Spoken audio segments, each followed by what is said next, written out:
How to quickly make a window light effect in Adobe Photoshop. Rectangle 2s.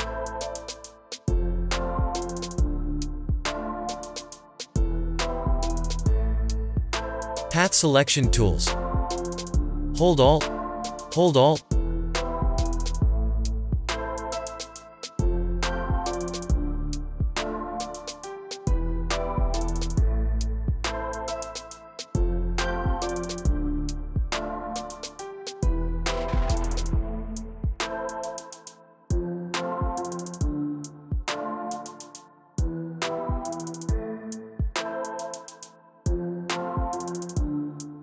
Ctrl+T.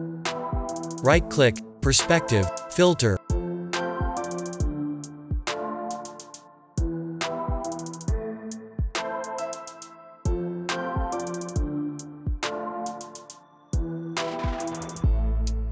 Filter. Blur. Gaussian blur. Convert to Smart Object.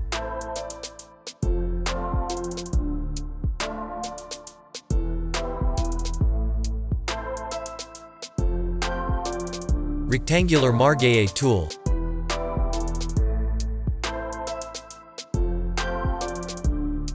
Edit. Define brush preset.